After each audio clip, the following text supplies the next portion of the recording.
Welcome back, and delighted to be joined by Mr. Ramzy Khoury, our journalist over the telephone. Mr. Ramzy, good afternoon, sir.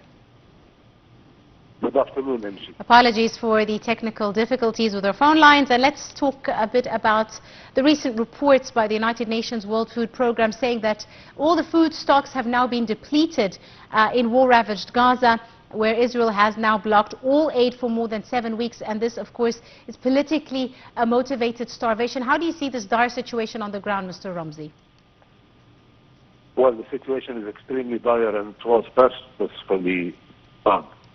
The Netanyahu government thought that they are, by starving the Palestinian civilians and cutting all medical aid to them as well, they will force Hamas to actually give up at least half of the prisoners that they are holding. And the whole month has passed attempting to do just that.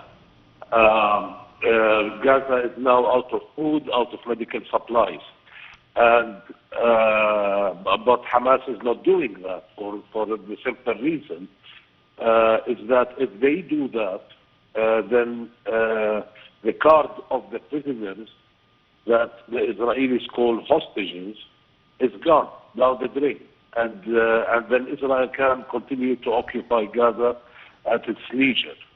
So there is a decision on the part of the Israelis to reoccupy Gaza, make it military governed territory, and the discussions now inside of the Israeli cabinet, NG, is whether to have the military distribute food after the occupation of Gaza, or to have another party do that. Ben Gvir and Smotrich want the military to distribute in order to establish that this is a military governed territory, just like the West Bank. And Netanyahu is not comfortable with that. It seems that the Americans are not happy with that. Now, all of this is happening. On the other side, what the Palestinians are doing, NG, if you saw in the news yesterday, the Palestinians are using sniper fire. They did 3 or 4 operations. We are not sure if there is a 4th operation or not, but there is news of that, in which they actually were able to injure Israeli soldiers. And the message there is related to all of this. The message is that if you are going to reoccupy Gaza, then you are going to pay a big price. It's not just the hostages or the prisoners who are going to die, but also there will be casualties amongst the Israeli soldiers. And this is the only card that the Palestinian groups in Gaza have at this moment. And it's the only effective card, if you like, NG, because the Israelis are getting really fed up. The vast majority of the Israeli people, they want a deal in which all hostages are released. Indeed. And that to them is more important than actually finishing Hamas or destroying Hamas or reoccupying Gaza.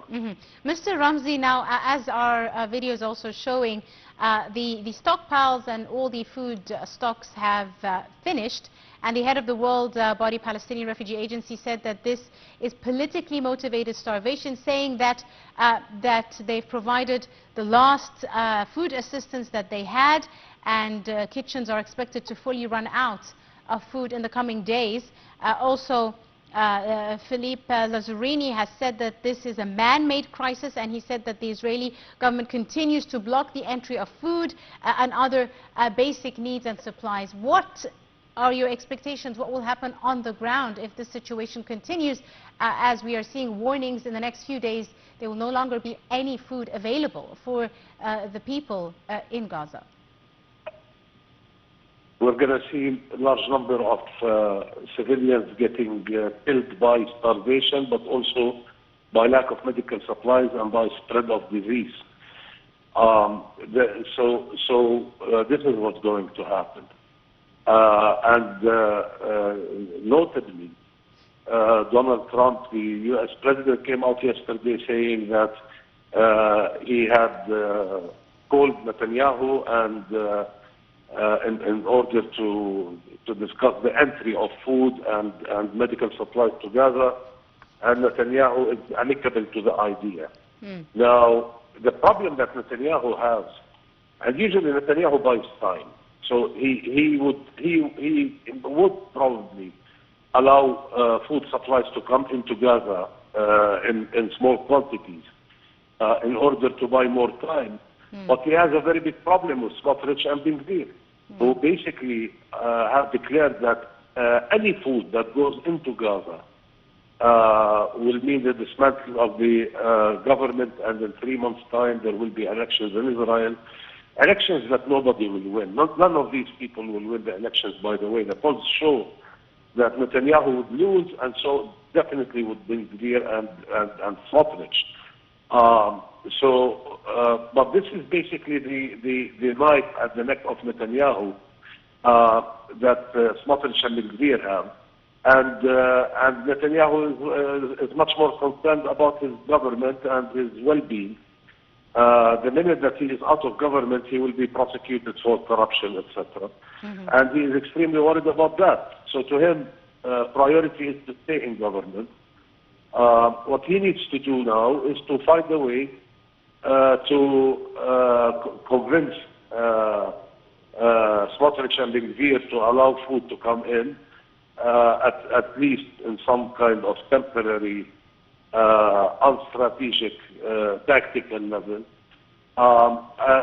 in order to lower the pressure that Israel is facing today.